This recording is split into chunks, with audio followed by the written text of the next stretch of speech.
Hi, everybody.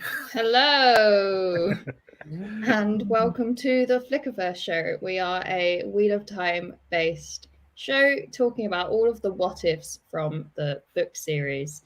And today we're here to talk about what if Uno became the prophet, which is the best flaming prophet. Is the best flaming topic. But it's been a busy week. We've got lots to catch up on. I know I wasn't here last week, so I'm very glad to be back. And I'm joined today by my very lovely co-hosts. We have Goatbrother, looking very dashing in his glasses.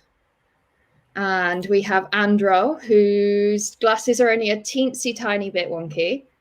I will sit like this, a little bit on. There we go.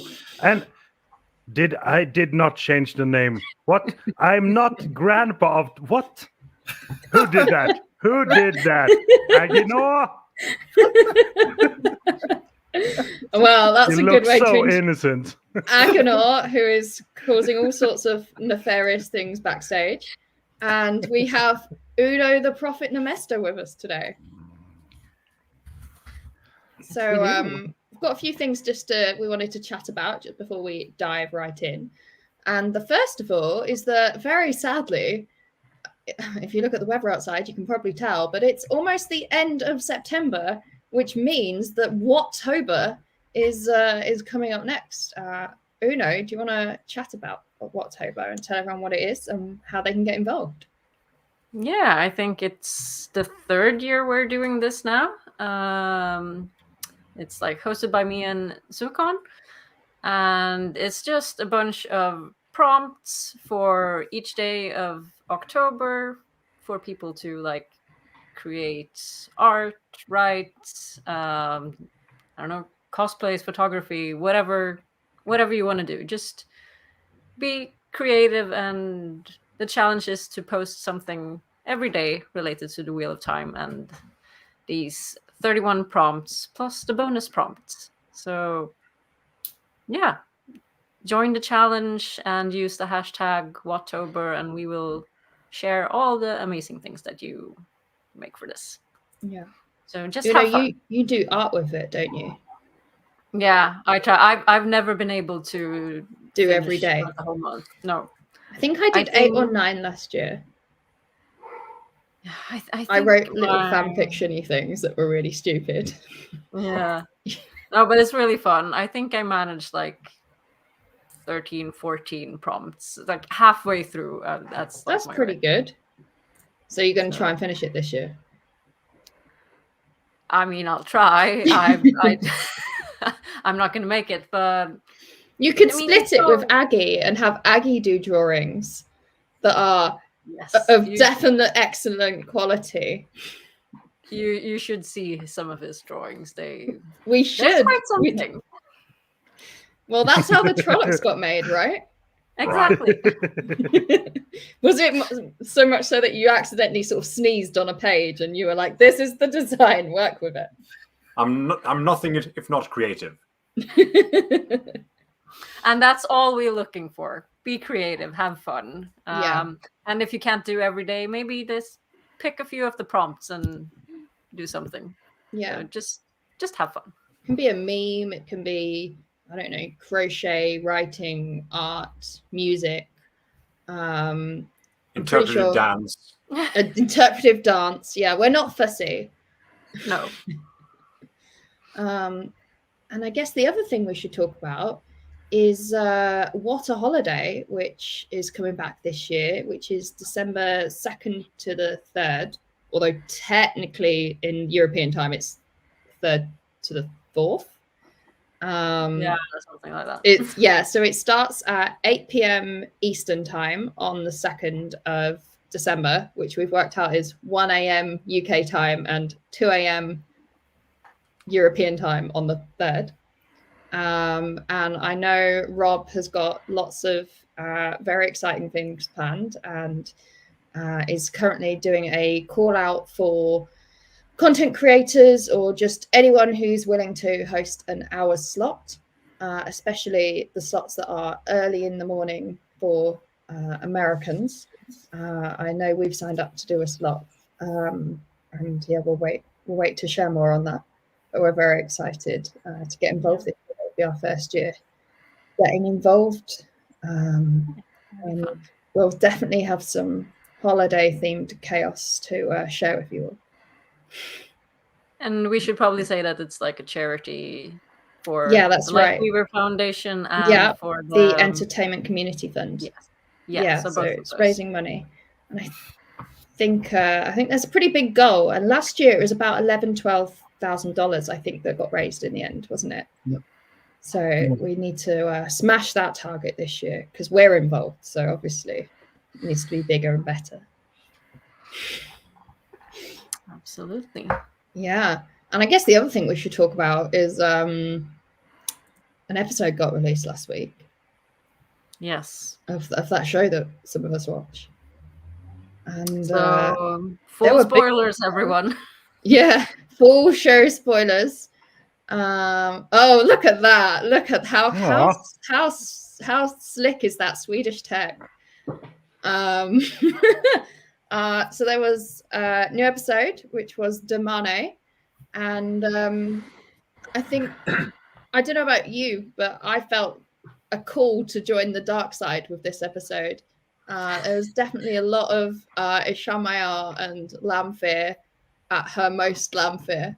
It's like the best example of us seeing her really like delve into that character, and how like Natasha O'Keeffe is really like showing her versatility.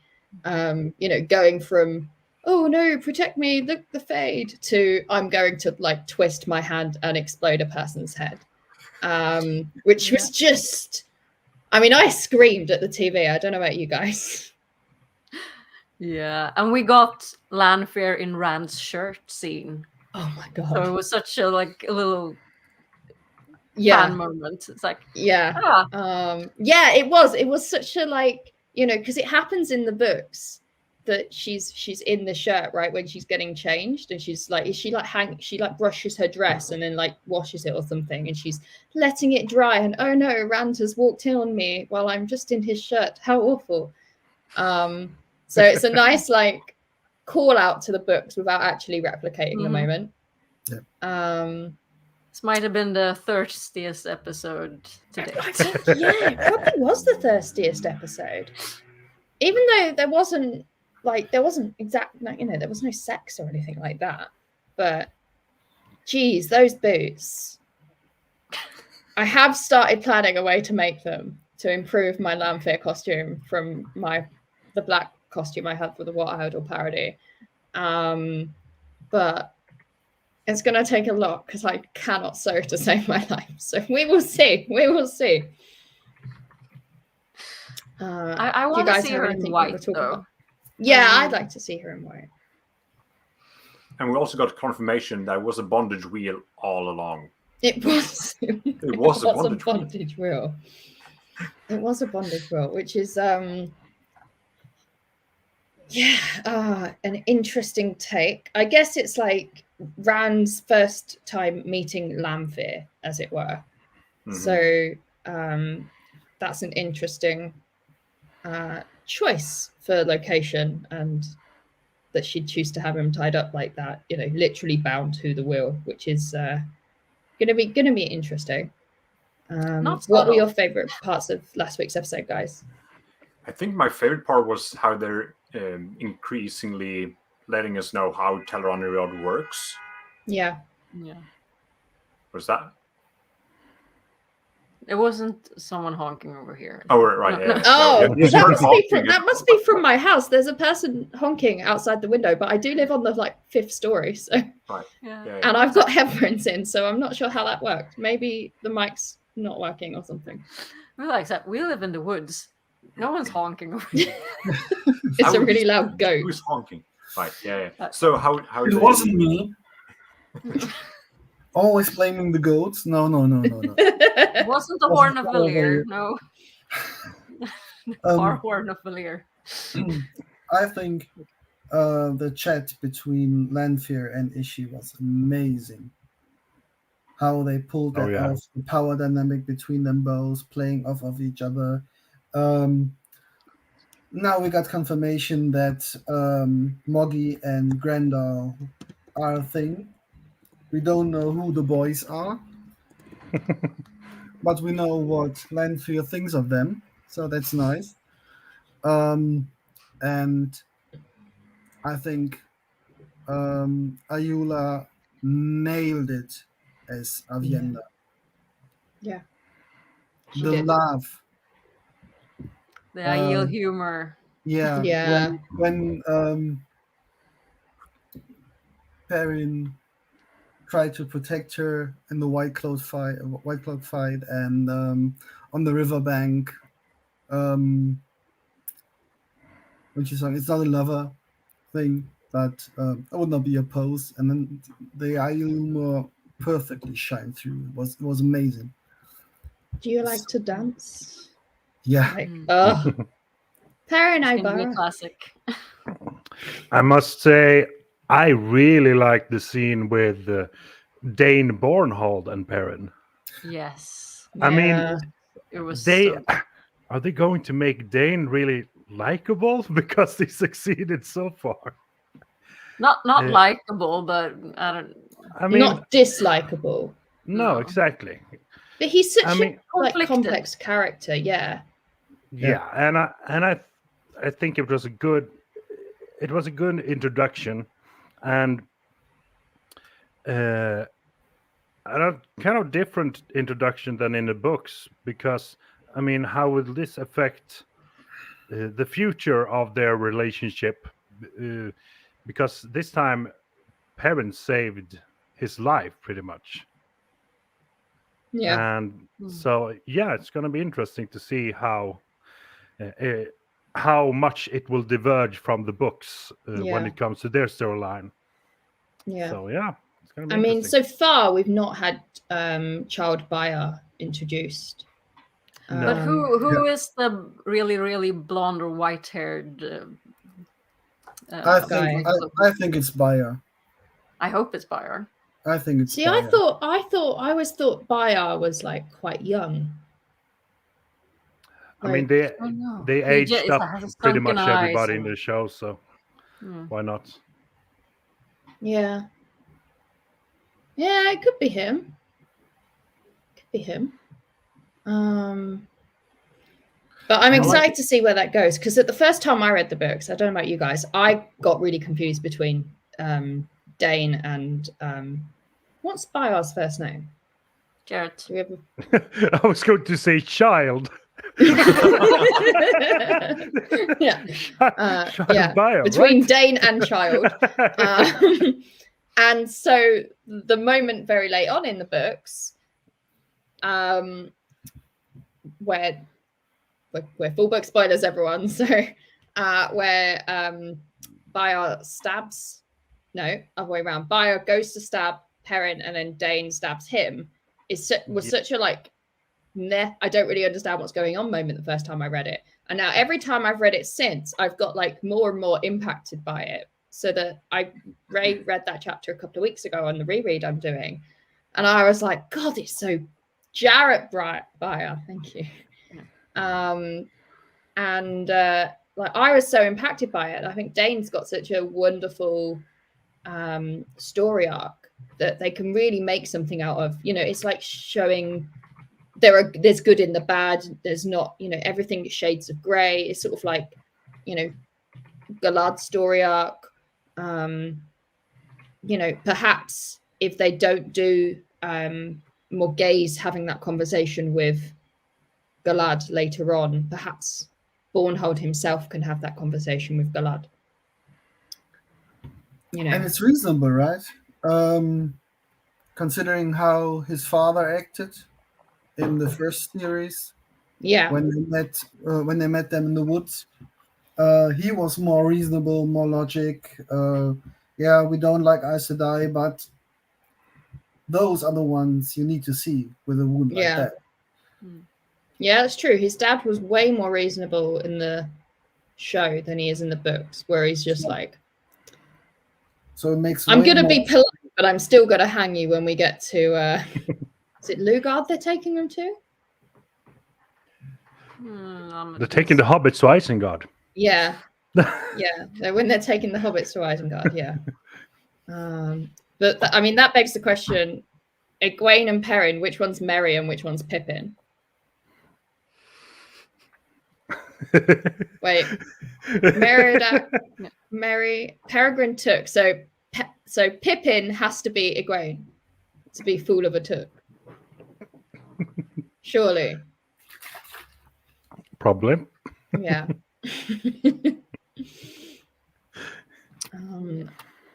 Yeah, and I'm sure Perrin's got a lovely singing voice and can sing like Mary can. In that musical episode, we're definitely going to get. And it was like nice seeing Valda again. It's like, yeah, he's a character that just you love to hate. Yeah, he's so like immediately creepy when he comes on screen. Yeah. You're like, oh no, nothing good can come of this, even from just like glancing at him out the window. Yeah, exactly. Yeah, I like Chris's comment here, which if my computer will do anything, there we go. Someone else can click it because my computer is not liking this today. It's good to see the different dynamics of the White Cloaks, though. The book showed us distinction between the questioners and the rest. Dane can still go the angry route, though. Yeah, I think that's right. It's not like I feel like they have to make it a bit more distinct in the show because the viewers aren't going to quite get all of the nuances and how the traditions of the White Cloaks have been sort of bastardized over the original text. What is it called? The something of truth or something. The book, the sort of the White Cloak manual book, basically. Like it doesn't say Aes Sedai are evil. It says having the one power can tempt people to go bad, and that over time has changed and changed and changed until it's just Aes Sedai are evil. So it's a lot to try and fit into a show where you're not really going to give that much time to the backstory of that when you've got stuff like Teleramriard and all of the Forsaken and Days Domar to get through. There's so much. I think we got a lot of lore drops this episode. Yeah, a lot. But I kind of like that in the books that they show that the meaning of so much, both in the White Cloaks, the Aiel, the Tuathan, how what's different from the origins of those traditions. And see how they develop. So that's like our culture or any belief system today as well. So and from before. The Wheel of Time turns, and legends. Is it legends fade to myth? Myth fades to legend. Legend becomes myth. Something like that. We should know that. And ages come and go. Ages come and go. Yes. But yeah, Wolf Brother, they did leave Matt out of the episode. So hopefully they fix that this episode. I'm expecting a lot of Matt in the coming episodes. I really hope so because I missed him. I want more Matt. More Matt. Yeah. He'll get his time to shine. I can't imagine otherwise. Yeah. There's a certain horn he needs to blow at the end of the series. So but let Donald toot. Yeah. Let Donald toot. Yeah. But they did a lot of heavy lifting in this episode, though. Yeah. Oh, damn. They established Black Aja. Yeah. Compulsion. Compulsion. The different Forsaken, the Seals. They established the true power, even though they haven't named it or anything. But we can be pretty sure with Sar in the eye and then the all black manifestation of a power that had to be the true power. I think. Yeah. Or the dark one influenced the pattern.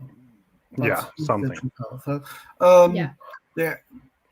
they implemented Gieto, the Aiel, the humor, more distinction in the White Cloaks, how the Shanshan reign after you swore the oath.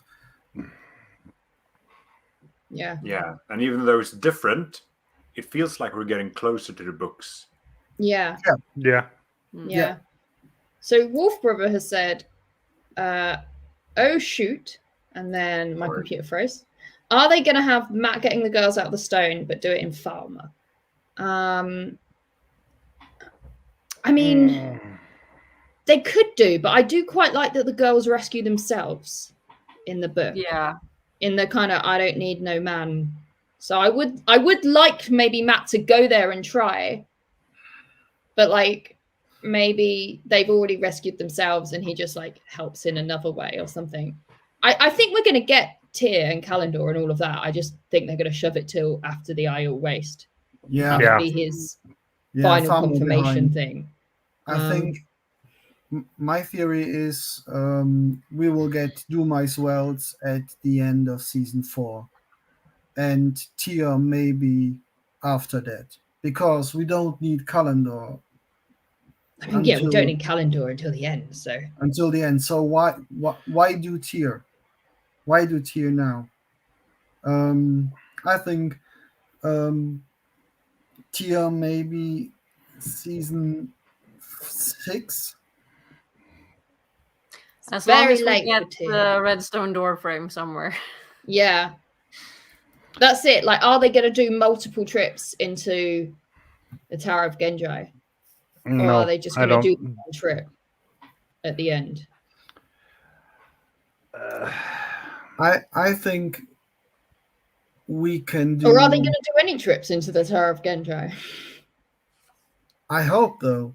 But we don't need to have the doorway in Tyr. You can put them anywhere. They could film that in season 3 while they're in the waste. Put that into... They could do that in Meridian. Yeah. And just go once. Yeah. Matt just needs a reason to go to Meridian, but I mean, he can just follow around. Yeah. He feels like he needs to make up. He's stubborn. Like, he probably would have got out of being stubborn anyway. Maybe they already planted that with Min's vision. I do have a question about the episode. So, Avienda says that she has toe to Perrin because Perrin got her out. I don't think that's how toe works, personally. Just because someone rescues you, it doesn't mean you have toe to them, because toe is like obligation. Like, I don't think she would follow him. Like, you say thank you, but I don't particularly feel like she needs to like pay him back, if that makes sense. Like, she didn't ask for the help. I don't know. I feel like I'm a bit like, it only occurred to me after, but I'm a little bit like, that's not quite how it is. I get the gist, but I'm still a bit unsure of that. If in principle, so far they just replaced Gaul with Avienda. So if we look at that storyline in the books, I don't think he actually says that, oh, I'm injured, I have toe, or I have an obligation to Perrin. No. But he just fucks off. Yeah, he fucks off. Yeah, he does. But then he comes back and joins him later because, you're a good guy. I like you. Yeah. I will follow you because now we're friends, pretty much. So, I mean, if they have that dynamic here, sure, why not? I don't think they need to have that. Just because you saved me, now I have to serve you or something like that. That might have been just to like introduce the concept, but that's a good point. So Chris said he saved her life. I'm sure she wasn't going to get freed, which I think is fair. I mean, Nils has made the point that if she thinks she has toe, she has toe, which is, of course, completely valid under the auspices of Geo-toe. I just felt like it wasn't quite true to form. Like, I'm not complaining, and I'm like completely willing to like let it slide. It was just something that didn't actually occur to me in the moment, purely because I was so hyped over getting all of this, like the Karakan toe, like she's telling a joke. I was like being blasted in the face with great IO stuff. So, but then afterwards, I think I watched it 3 times that day, and I think on the third viewing, I was a bit like, maybe, but I think like it's something that can be let go, and everyone's understanding of Giotto is slightly different anyway. It's it's a very personal thing to some people. Yes, and some you don't even have to think that you have when you have to. You don't have to have it to someone, because the obligation is always your own. Yeah, that's how I interpret it. But I have to say, apropos how much was mentioned, Zul said in the chat before that Lauren on Unraveling the Pattern did a video on episode 5, and it was like 40 new terms and words introduced in episode 5 alone. That's amazing. Yeah, I mean that's a lot for poor show-only watchers. But it still doesn't feel like an exposition dump. That's I think that's show that the writing. Although has to be improved. fair, it doesn't for us. I would want to hear from show-only watchers. Yeah, I'm going to watch the latest 2 episodes tomorrow night with a friend of mine who hasn't read the books. Okay. So it's going to be so you interesting. can report back next week. Yes, indeed. And Una got left hanging. Oh my god, yeah. To see like Guy Roberts appearing just like in the cage and then he never gets buried. Like they made an Uno puppet. Oh god. Are you sure it was a puppet? Yes. So Uno the puppet Nemester. I can just imagine Guy keeping it and just prank some people. So next season, if they ask for puppeteers for the production, no? Too soon? Too soon? Too morbid? Look, we are all holding on to the hope that he's back in episode 8 so that we don't have to keep tweeting every day for the next 15 years. Oh, I need to tweet. No, I keep forgetting. For those of you who aren't aware, Uno, Rob, and I are all tweeting every day asking them to bring back Uno as a hero of the Horn. Hashtag blow for Uno. That is not to say, at least personally, that I disagree with the decision they made in the show. I think hear me out, because I think it was necessary to show how terrifying the Sean Chan are. I just want Guy Roberts and Uno back. Yeah, I still haven't been able to rewatch episode 3. I've seen all the other episodes. It's like, nope. Could you like plug your ears and then watch it like that? And then maybe that can help you get through it. It's like a friend of mine. She only watches John Wick after the puppy died. Oh, she always skips forward. I get that. She watched that part one time, and that's all. Yeah. So, I feel like we should probably talk about this week's prompt. Yes. Is it Uno related? It bloody is. So this week's prompt, which is super, is what if Uno became the prophet, which I adore. Praise Uno, do you want to go flaming first? Lord Dragon. Do you want to kick us off? I mean, Uno would be the best bloody prophet. I mean, Mazima, he didn't put the bar very high, of course. I mean, no. Nobody bloody likes Mazima. No, I think, I mean, Uno would be great. He wouldn't want to be the prophet because that's not really what he wants to do. But he knows Rand. He follows him through all the great hunts. He takes a lot of time to like analyze Rand, trying to figure out like this so-called shepherd with the Lord's name that carries a heron-marked blade. Who the fuck is he?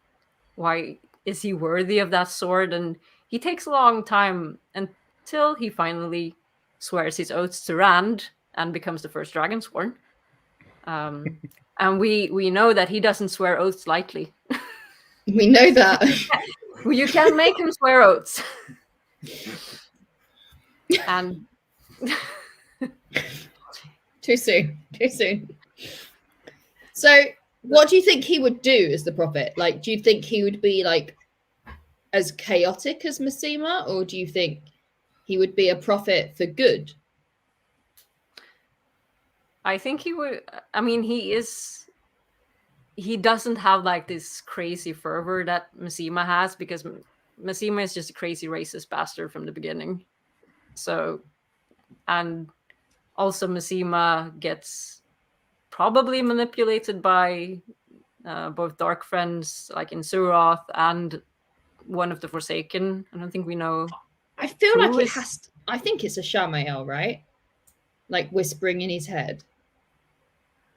Because by the time Masema dies, there's not that many Forsaken left who it could actually be. Because he talks about like seeing a vision of the Lord Dragon that's come to him. Yeah. And I feel like for when Masema starts his journey, it makes most sense for it to be a Shamael. The only other Forsaken we're aware of at that time is Lanfear. And it's a very like Lord of Chaos thing. Grendel? Yeah. Is it a bit early for Grendel though? Because it's book 2 that he goes. We don't know when exactly when he starts getting influenced, right? Or I can't remember at least.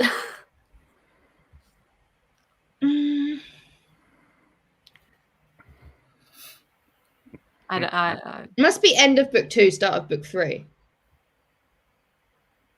Because they all swear the oaths. Then Rand buggers off. Then they follow him. And they're staying in the mountains.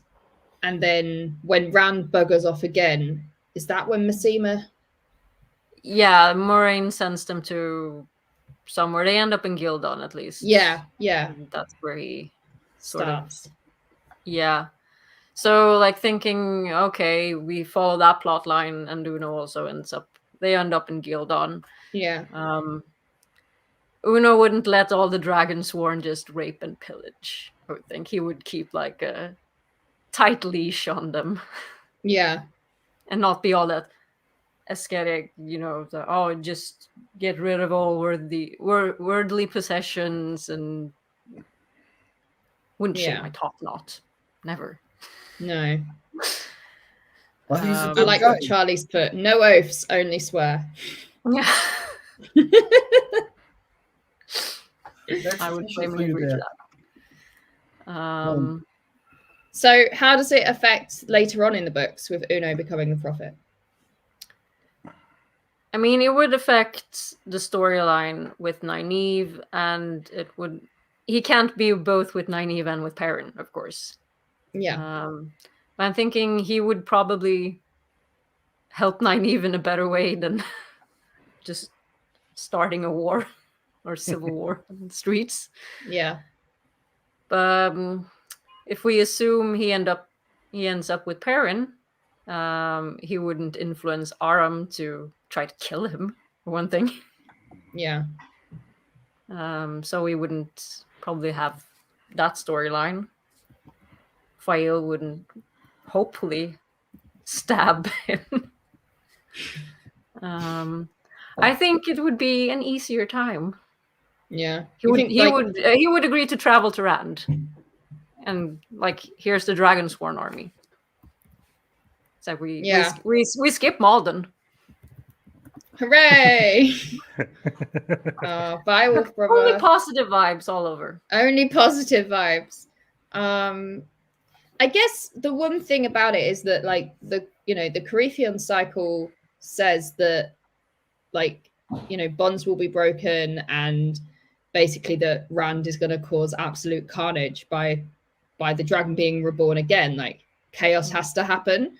So if that chaos isn't in the form of Masema / Uno, then the prophecies aren't being fulfilled. So we'd still need some sort of chaos to be to be breaking those oaths. So eventually all the other armies can form, because half of them are people who have left their farms, left their jobs because they become Dragonsworn, or they believe and if Massima's not there stirring all of that up, then people maybe are still going to stay in their villages. Uno wouldn't maybe draw in all the super crazy people in the same way, perhaps, so they would still roam the countryside and just be bad Dragonsworn. They can just be like picked off by the Shido or something. We'll put the Shido to use. I mean, we wouldn't have that battle against the Shido then, maybe. So, yeah. Oh, Light Blinded Fool has just pointed out that there'd be no need to send Perrin to fix the Dragonsworn, so we'd skip the whole Shido plot, which means Fire would never get kidnapped. So yeah, we skip Malden. This is proving great. Roland would live. Roland would live, yeah, but Perrin probably wouldn't go through the same journey and end up forging Mahalanir. Yeah, so there's Perrin chaos needs some more trauma. Yeah, so Perrin needs more trauma. Yeah, and that's probably just going to be caused by Berylane, let's face it. The trollop. Dana points out there's already lots of chaos in Almouth Plain, in Carrion, and with the Aiel because of Rand. That's true. I feel like that's quite like... You think of where Almouth Plain is very far west. West. And then Carrion is obviously quite far east. And then you've got the Aiel in the Threefold Land. There's not a lot going on in the middle. Like, there's a big swath of, you think, like, most of Andor, most of Gildan, Altara, even to some extent Tyr and Ilion. There's not quite enough. I mean, all right, Ilion, Samael, fine. But there is a lot of carnage that still needs to be caused. You think of that scene, or that series of scenes, I think it's in... start of Towers of Midnight, when you get all those like farmers who just like look up and like see the storms and be like, we have to go north, it's time. They all just sort of magically know. I'm wondering if you'd still get that if there hasn't been that lead up of carnage so much. Like if they can't see that the world is visibly breaking because of all of this people-based trauma. Like, you can see, bad weather, sure, and ghosts, sure, but I feel like it's that added, the chaos of what Massima causes as the prophet, because he doesn't really do the dragon a favor, does he? Really. No, but if we don't have like Perrin going out, like the Shido would maybe run more rampant, and also he makes a deal with the Seanchan, so maybe that's true. Those groups will create more chaos. Yeah.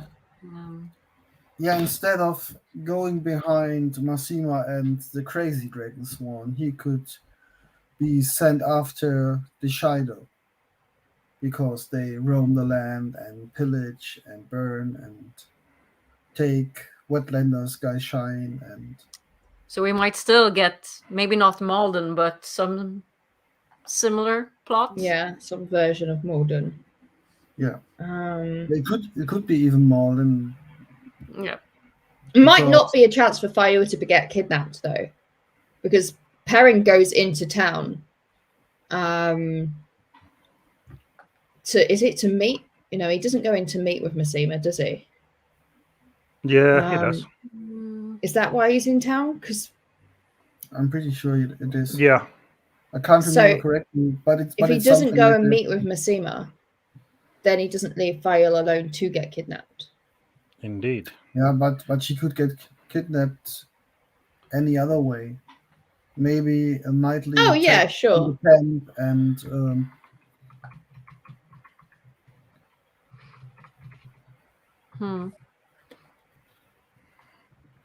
Let's see.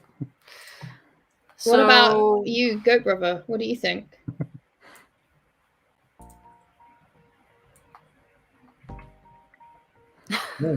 I'm Thinking sorry. Yeah, I'm sorry, Zul.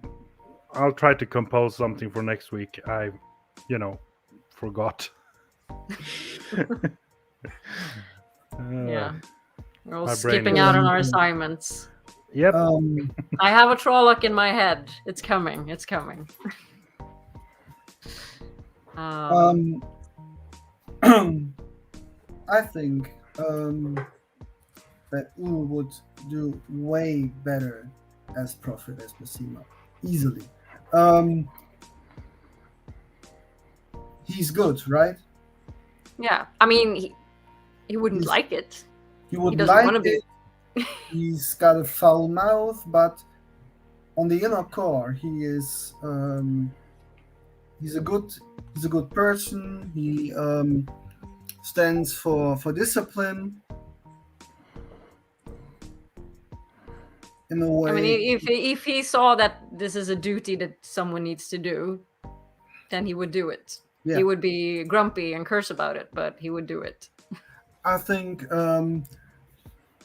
we will have much more capable warriors for the last battle with Uno leading. It's like he wouldn't then end up in Egwene's camp and maybe become a 'Cause general at the White Tower. Yeah, he trains cavalry for General Bryn, doesn't he? Yeah. In Egwene's army. Yeah. I mean, he's elevated to captain during the last battle, and he saves quite a lot of troops. Yeah.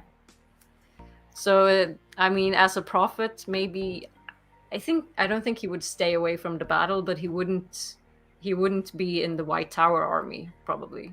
He would. So I think if they would meet somehow and he would see, well, there is something I could do to help out, I think he would. I mean, he's a borderlander. He knows what all Yeah, the last battle means. He would do everything to. Yeah. It's all about duty and protecting and sacrifice in a way. Yeah. Because in the daily war against the shadow on the borderlands, you sacrifice your life so that the whole continent behind the borderlands is safe. You go there and die while they don't notice anything. I mean, to counter that slightly, Masima is also a borderlander. Yeah, absolutely. Yeah. And has grown up with that same, forethought. But he sneaks off in the night when things start going like tits up. So yeah, I think Uno would be a lot harder for whatever Forsaken, although I am convinced it's a Shamael, to actually make a prophet, even to start with. Like, I think Uno's quite a secure person. Like, he knows who he is, he knows what flaming stands for. And so if he had someone whispering in his ear that, appearing to him, I feel like he'd be more likely to question what he hears, and not take everything quite as face value as Masima does. Like, I see Masima at the start as actually quite a vulnerable person, like a bit of a loner who perhaps needs something to grasp onto. And I feel like they'd have a much harder time turning Uno. And so perhaps like they'd either give up, or perhaps they'd have to like try and, well, they can't turn Uno because he doesn't as far as we know. Yeah. Well, with compulsion, they could. Pardon? With compulsion. Yeah, so they could compulse him, but they couldn't turn him to the shadow, if that makes sense. No. Unless he could learn to channel, who knows? Yeah, unless he's Galad. Please, no one submit "What if Uno was Galad?" question. Don't think we can deal with that. But yeah, no, I think it'd be a lot harder for them. And I think, say, even if they were using compulsion, I think he would fight against it the whole time. And so you'd have this like duality of like rational behavior and perhaps the irrational, which is the compulsion. And so I feel like you'd probably get a really interesting like hero story from Uno, who eventually potentially works out he's being manipulated and then, you know, goes out in a flame of glory. Maybe pulls a bit of an Ingtar when he realizes he's been compromised. I don't know. Like, I feel like it'd be a really great storyline for him because you just have him swearing the whole way through. But yeah, I think I really think like the Shadow would have trouble with Uno. Like, you know, if they're gonna fuck around, they're gonna find out. Yeah, I'm not opposed to this flaming mirror world. That's like, yeah, it'd be fun. And his troops would look very different to Massima's troops. They'd be so well trained. They'd be, yeah.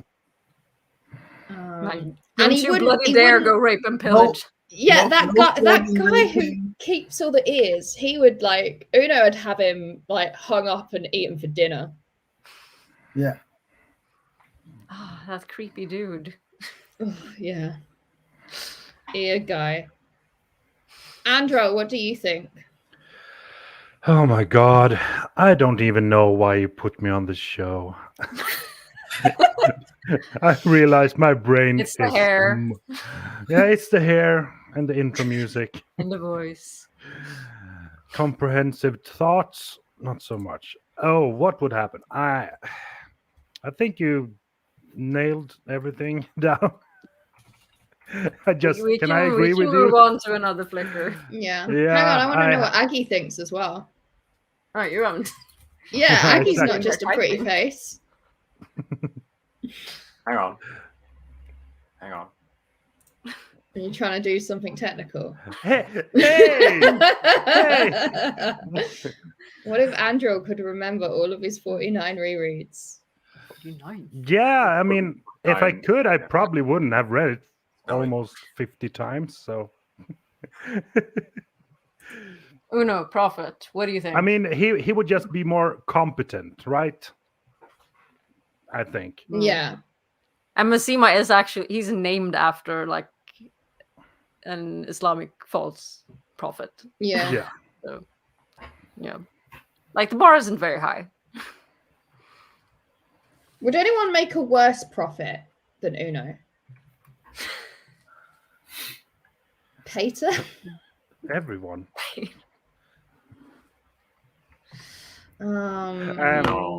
Gawain. Gawain, who can't make a decision, would be the most hysterical prophet. I mean, he wouldn't get anything done. He wouldn't even be able to gather an army. I'm the prophet of the Lord Dragon who killed my mother. That's all I avenge. Can you imagine if like Gawain got compulsed, and so like the compulsion is making him like recruit people, and like everyone he recruits is like, why are you being a prophet for this guy who you think killed your mum? And he's just like, I don't know. I mean, that's basically Gawain's bloody arc anyway, isn't it? Why are you doing anything? I don't know. Yeah. Another person to be in the shadow of. Yeah. Oh, poor Gawain. He's rallied the young. Yeah, I mean, but we're like 20 people. I mean, I could probably gather up 20 people if I wanted. Yeah. That's not that impressive. Chris says he did rally the younglings. Yeah. I mean, yeah. Good on you. I think I'm pretty biased, and I don't want to sleep on the couch tonight. So I'm all for this. I love Uno having more to say, and yeah, all praise Uno. No. There is only one flaming person to praise, and that is the Lord Flaming Dragon. Yes, Uno. Yes, absolutely. There are no I think I'd get on with dragons Uno except in the real Lord life. Dragon, and Uno is his prophet. Yeah. Imagine. So, oh, go on, great brother. imagine somehow Padan Fane becoming the prophet. That would be worse. Oh, He would be horrible. very convincing, I think. He would be very convincing. Yeah, he'd be worse. Because he turns the White Cloaks in the as Ordeith. Right that would be before horrible. the Battle of Two Rivers. I mean, I guess he is a Yes. bit of prophet for his own side. Yeah, Which but is he could chaos. claim he's in league with the dragon to get people. And then He could do a Mazrim Taim. yeah, right. Right. That would be horrible. Yeah, we Like, don't would want he that be able very to well. stop himself From from just killing Rand or from just like murdering everyone. yes. Like, I'm bored now. Let's stab. Yeah, Padan Fane would be quite a thirsty prophet. Like for blood, that is. Thirstier than oh my god. The younglings are just the Jim Bros of Runland. Please make a meme, someone. Youngling Jim Bros. That's a Led t-shirt. by Garwin the himbo. Oh, Yeah, Garvin is Ken, right? Yes.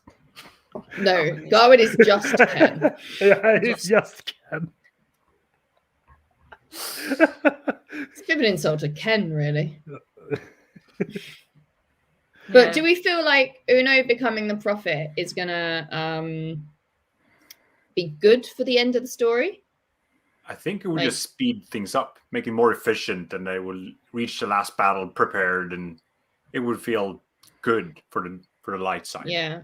Yeah, solid. More better trained cavalry, which is Yeah. always useful.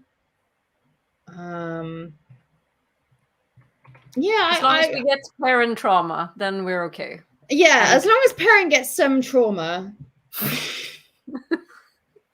My poor boy. Poor Perrin. Yeah. So I think the pattern will correct for that. So Yeah. I think we're good for once. Yeah, I don't see why it would impact the last battle and the end of the books. I mean, it's kind of depends on what would Missima do then. Yeah, if he hadn't been killed by fire, Is he like still? someone would have shot him up. To be fair. Yeah, I think that's Uno's biggest mistake in the whole book series. He didn't just like Missima, fuck off. You're not going to be the prophet. Yeah. It was like, let him get away with that. No, he should have just, I don't know, tossed him in the river or something. Yeah. Well, unfortunately, was he's not going going to to have say- that chance in the show. Do we not? We're not perfect. We try. So it's a positive one. Well, that's good. That's, it's Two nice now. to have. Is that our second one? Yeah, I think it's the second one. Might even be the third one. I don't missed a remember few. anymore. So Don't be that positive, Agi. We've Don't had be that- some that have been like neutral-ish, I think, as well. okay. Okay. Shall we spin the wheel? Sure. Do it. Have we got a wheel We have. that we can spin? Let's do it.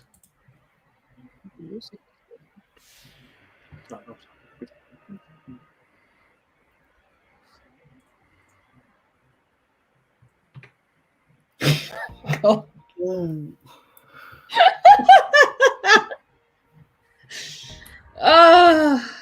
I think this is. It's the such opposite an of instant, like, we all die. Yeah. Like all the Aiel follow Couladin. It would make Oh, God. everything so much more complicated. So what if Couladin became the Karakan?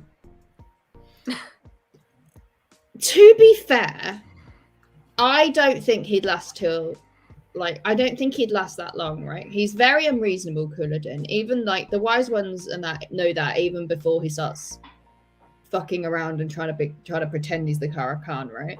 So I'm not convinced that like Bear, Amis, Soralia, Melaine would actually like let him keep pulling this shit. I think initially they would have to like go along with it because, you know, they've been looking for the Karakan and blah blah blah. Yeah.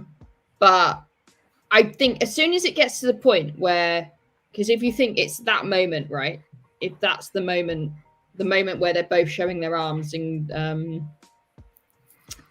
I want to say Cold Rock's Hold, but it's not. It's no, the big bowl. The big golden bowl. The big bowl. It would. Yeah, Dana's right. There'd be no remnant of a remnant. There'd be no dragon's peace. You'd have the wetlands at war with the Freefold land until Al-Khadal. Thank you, Dana. Yeah. And I think at some point the Aiel would still split because I don't think the Wise Ones would put up with Couladin's shit for that long. Like, they realize he's an absolute psychopath. I think they probably, you know, if the other Wise Ones say he's the Karakan, they might go along with it for a little bit. But as soon as he starts actively damaging the Aiel people and you know, bastardizing G.E.T.O., they'll let him go, just like they eventually might be an accident. Yeah, I just think, you know, they eventually come to terms with the fact that the Shido have broken what it means to be Aiel. You know, they're taking Gaishan for more than a year. They're taking Wetlander Gaishan. As soon as Couladin starts to exhibit that behavior, I think if Couladin actually had some power, it would be more extreme. Especially as, like, Savannah wouldn't temper him. She would, you know, be egging him on, but she wouldn't have the voice of, you know, representing him. She would just be his wife at that point. So I think it'd split the Aiel. Might take slightly longer to split the Aiel, but I think it would split the Aiel fairly quickly. At least by the time that they all get to Carrion, they'd be split. I don't think it'd take that long. You'd have everyone at war. I think it is a bit of an instant loss, though. Like, no good can come of that. It can't. I don't think the timeline can be sort of restored in any way. Moraine might take him out through a red door frame, to be fair. Actually, that is now what I want to happen. But I'm just thinking, like, this question: does he become the Karakarn? Does he go through the glass columns to get the real dragons? Does he see everything? I guess he'd have to, because that makes a difference. Yeah, perhaps. Yeah. All right. Let's say that. For the purposes of argument, let's say he does. And he probably wouldn't survive it, but if he did, so Ghost Couladin. Ghost Couladin is the Karakarn. Okay, now we got a ball game. What if he becomes the Karakarn? Comes to the Westlands, and we have all the Carrion plot, and Matt kills him. That would make things very, very complicated. I mean, to be fair, for the people that follow him, he is the Karakarn. Yeah. So that's precisely what happens. And until then, he hasn't broken that much Aiel law. He has, like, murdered a ton of people in those villages on the way over to Carrion when they go through giant type. But those are wetlanders, so it doesn't count. Yeah, well, it does count, even though they're and tree killers as well, right? I know they're tree killers, but like even the Aiel at that point who are traveling with Rand say this is like an abomination. Yeah. Yeah, I think Zul's right. Like, I don't think he'd survive the columns. No. I mean, Well, he wouldn't his get brother he wouldn't get didn't. permission to His start brother with, but he didn't, wouldn't so- survive them. Yeah, his brother like literally ripped his own eyes out. Yeah. So it would have to be like Ghost Couladin. And how much legal power does a ghost really have? Don't ask Moradin that question. Maybe so he's Couladin would come back revived. as a hero of the Horn. The first No. I heal here. No, he would not. Maybe Ishamael brings him back.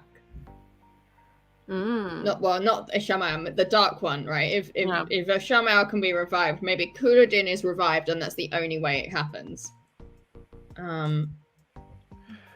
As a Lord of Chaos theory. Yeah, I see what you're saying, but I don't think that all parts of that are in the Aiel prophecy. Yeah. I know she's supposed to be born by a maiden, right? But yeah. I'm just googling what the Aiel prophecy is. Actually, do we have the Aiel prophecy somewhere? I'm googling it.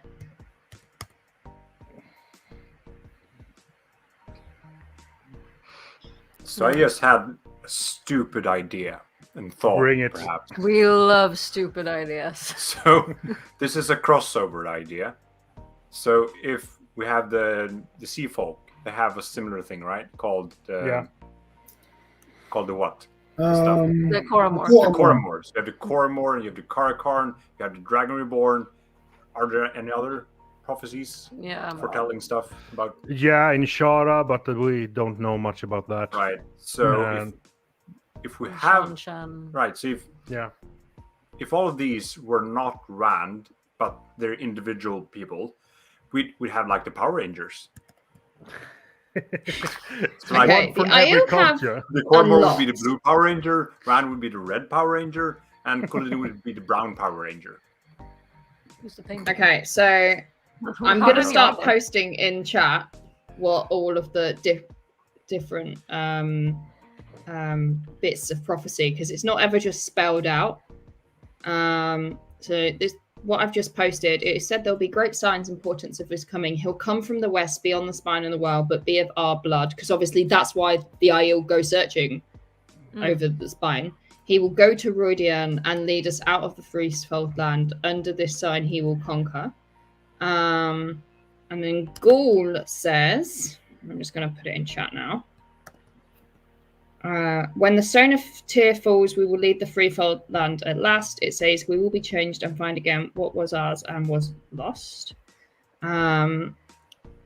Should I just read them out rather than posting them because it's taking a while? We seek the one foretold, he who comes with dawn. He will lead us out of the Freefold land. The prophecies say he was born of Fardaris Mai. That's Bane and Jihad says that. Avienda says, the wise ones say he to be found here beyond the Dragon Wall. Blood of our blood mixed with the old blood, raised by an ancient blood, not ours. And then Bear says, the stone that never falls will fall to announce his coming. Of the blood, but not raised by the blood, he will come from Rodian at dawn and tie you together with bonds you cannot break. He will take you back and he will destroy you. And then lastly, he shall spill out the blood of those who call themselves Aiel as water on sand, and he shall break them as dried twigs. Yet a remnant of a remnant shall he save, and they shall live.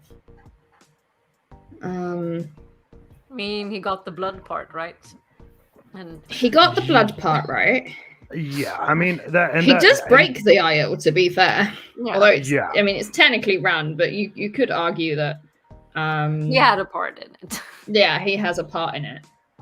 I mean, if you look at, they discuss this in the books as well, that I mean, the prophecies, that how they are fulfilled, and everything is. It's been such a long time since these prophecies, and even if you look at the dragons' prophecies, they are like so many translation and iterations of it, so you don't know which is real and which ones are fulfilled. So I mean that if he was the Karakarn, I mean history would rewrite itself pretty much. So he would. So if he was the Karakarn, right? So if we're going with this, like he's actually legitimately the Karakarn, then he would have to be raised on the other side of the world, right? Nope. He couldn't be raised. It depends how you read it. It says he comes from over. What did it say? It says the spine of the world. He will come from the west. It doesn't say he needs to be raised in the west. He can just go over the spine of the world and go back. But so technically he would fulfill that prophecy. By non-Aiel blood. Yeah. Yeah, but be of our blood. Yes, raised by an ancient blood, not ours. So who could Couladin be raised by? Let's say not the Two Rivers, obviously that's where is he as old as how do we know how old he is? Is it about the same age? Could he have been born during the Aiel War? I think he's older, right? I think he's a bit older. I don't know. That my headcanon is that he's like 30. Yeah, mine too. Somehow. So maybe he gets like orphaned during the Aiel War. He's on the other side and gets picked up by the family of Tinkers. So, God, yeah. No, but then that would still be the same blood. Blood. Yeah. Yeah, but you see, I think this is the problem with. Yeah, but this is also the problem with translation and rewrites of text, because I can read this from he will come from the west.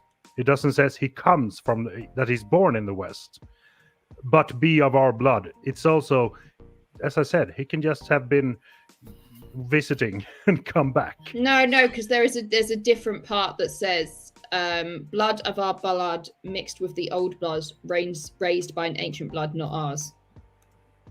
And to be found here beyond the Dragon Wall. So he has to be raised on the other side of the Dragon Wall. That is in the prophecy.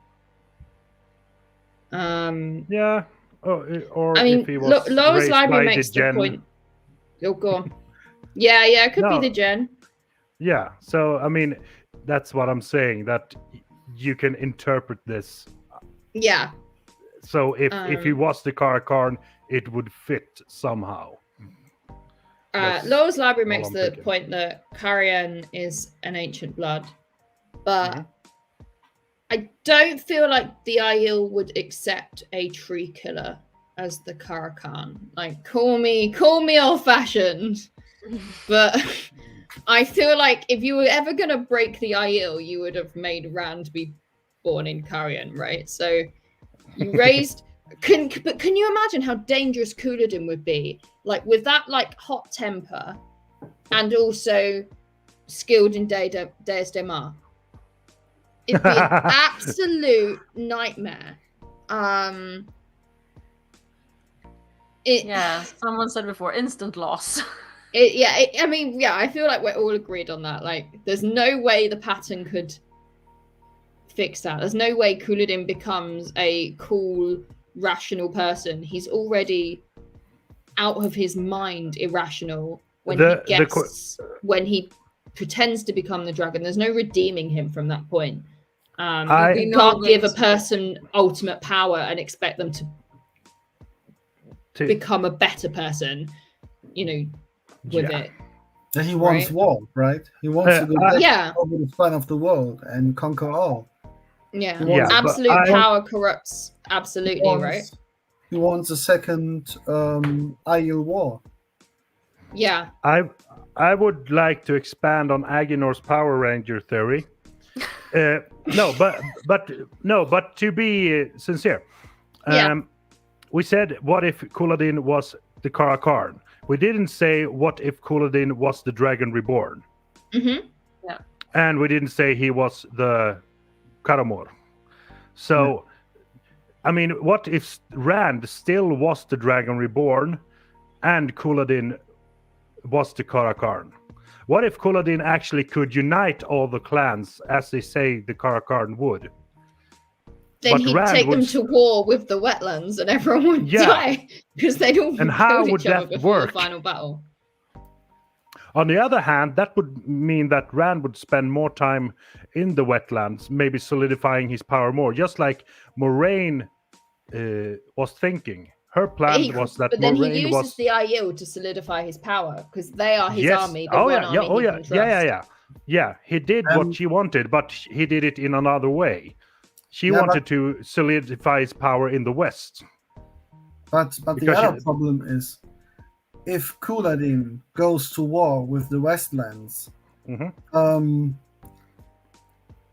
there won't be that much of an army be left after they are finished. Imagine all the Aiel clans flooding the Westlands and going to war with all the armies there. It would take the Westlands so long to unite. We're really talking Power Rangers, so Voltron now. The Caraborn, the Karakarn, and the dragon unites to a big robot. A power throw.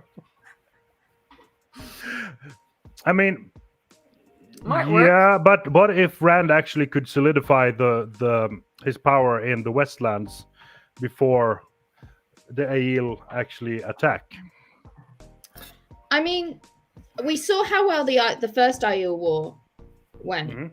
Like, the only reason the Aiel didn't take Tarvalon was because they didn't want to take Tarvalon, right? The Aiel would win. They are, because even if Rand can unite the Westlands, they're still going to be at each other's throats. Like, you're never going to get Tyr and Ilian to be friends, right? As much as Rand can unite them, they're still going to have their own power bases. I think Zul makes a good point. Like, without the Aiel, Rand isn't going to be able to take Carian and Andor. Like, he's not going to be able to take Tyr without the Aiel, is he? Yeah. He's not going to be able to draw Kalandor. I mean, they are the people of the dragon. Yeah. And on the other hand, in the first Aiel war, the Westlands didn't win. The Aiel just went back to the Freefall land because they accomplished their task. Yeah, their legitimate legal task. Yeah, of executing. They came over to kill Layman Damodred. Right, his name slipped my mind. Thank you, Sulin. After that was done, they went back. If they wanted to conquer the Westlands, they would have succeeded. Yeah, I agree. Justice for Carian, I think not. Can we ban him, please? There is no justice for tree killers in this show. I mean, we're all agreed that it's like an instant lose, right? There's no good comes of it. No. I feel like the Power Ranger theory is quite good, and I definitely want to hear that pitched more seriously as like a loony theory. I want them to get rings. I mean, I would feel sad for the sea folks. They would just be rattling their swords at the beaches. Come here, and everybody, no, we'll stay on land.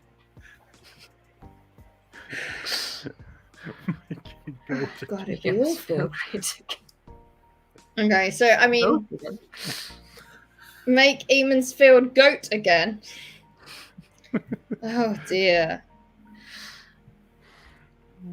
Right. I guess Charlie makes a nice point. Like, if the Coromor and the Karakan were separate people, maybe the Dragon Reborn would feel less pressure. He'd have someone to talk to. I mean, I can't see Rand and Couladin sitting down having a nice conversation. But if there was some nice sea folk lad or lass who... Yeah, who would be the Coromor? Yeah. Communication is key. Not in our Wheel of Time. No, exactly. If they all just go to couples therapy, it would maybe work out, but I feel like this Wheel of Time. If everyone in Wheel of Time got therapy, it would be a much healthier book series and less interesting. Probably. I mean, you do have the argument that Rand does have balefire, and regardless of if Moraine balefires Bilal in Tear, at some point she's going to balefire someone in front of him, and he's going to learn about balefire and be able to do the weave, right? So he could balefire Couladin, and I feel like you'd have, without the Aiel, you would have a much harsher Rand. Like he wouldn't go through the experiences he goes through in Rudian, and he wouldn't learn about so much, honor, and as much as he is a bad student of Avienda's. Like he does go through a journey when he's in the Aiel waste. So, like, I feel like you'd get Darth Rand a lot earlier without the Aiel.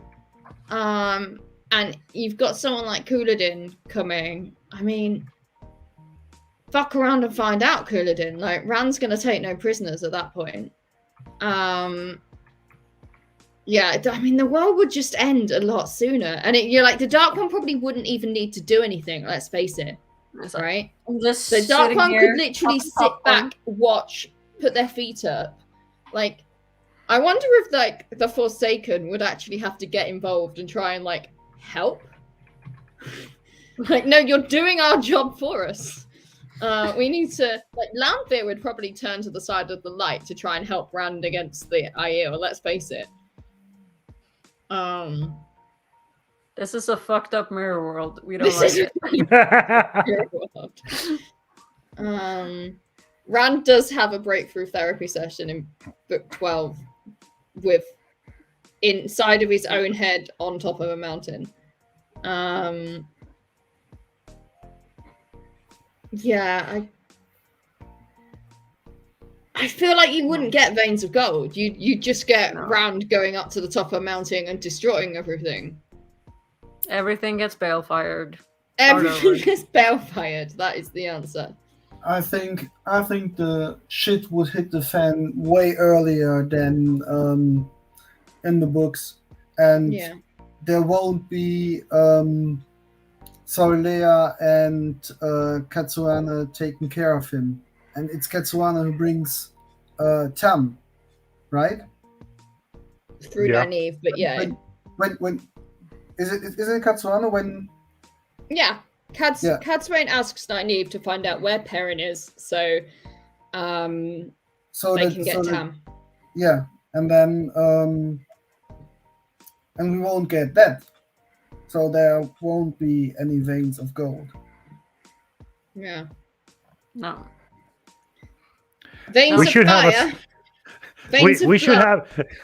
Yeah, we should have a spreadsheet and keep score of how many times we're losing against the Dark One. Yeah, we need to really make one of those. And it doesn't look good so far. No. So Jordan did a good job, right? Yeah. Thank goodness for that. And if anyone finds a fan fiction out there where Couladin is the Caracan, send it our way so we can stare in horror at the obvious carnage that has to happen. Bale fire the wheel, stop the simulation, wake from the dream. It really would be the most terrible thing. All right, shall we wrap that one up and spin the whale? Oh, wheel. Spin the world. Spin the whale. Do next week's book? Yeah. Been going for a bit. Spin the whale.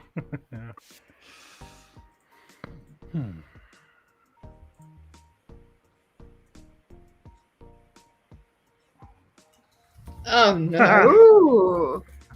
Okay. Oh no, I'm not here next week. No. Oh. This is going to be a fun one. I don't know what I'm doing next week. Work is all over the place at the moment. I will find out. All right, so next week we are not doing what if the Aiel were a whiny, insecure, dehydrated, malnourished, emotionally weak culture. Fuck off. Sorry, that was quite rude, wasn't it? Oi! Somebody is aching to be blacklisted from the show. We will be having words. So next week, what if Wheel of Time was set in the MCU, the Marvel Cinematic Universe? That will be interesting. I want to know who Stan Lee is going to be making guest appearances in all of the different films. I've got an idea already. All right, write it down. I'm going to try to be in chat because I'm going to be on the ferry to Kiel. So I'm going to Germany. Oh, very nice. I'll give you all the ideas in chat. Yeah, you can help us. Is everyone, Goatbrother, Androl, Aggie, are you all familiar with the MCU? I guess you are, but Never we heard could of have it. people who, maybe there are some people out there who've never seen a Marvel film. All right, none of us are those people, so that works. Yeah. I had 2 weeks of vacation this summer, so I watched the whole Marvel Cinematic Universe again. Nice. So, Nice. You could borrow my Spider-Man suit. yeah. It's very stretchy. I hope, is it too stretchy? Yeah. Okay. It's stretchy in No. all the In all In all the right ways. ways. As long as it's got room for the top knot. All right. Well, thank you everybody for joining us this week. It's been fun. I'm glad that we spent a good 35-40 minutes there talking about what if Uno, the Prophet Nemesta, was the greatest. And we actually had a positive outcome for once. So that's not the most common thing on this show. We're all very bleak here, apparently. So thank you all for joining us. And we will see you again next week, where we'll talk about what if Wheel of Time was in the MCU. Thanks, everybody. And bye. Bye. Stay safe in the Flickerverse.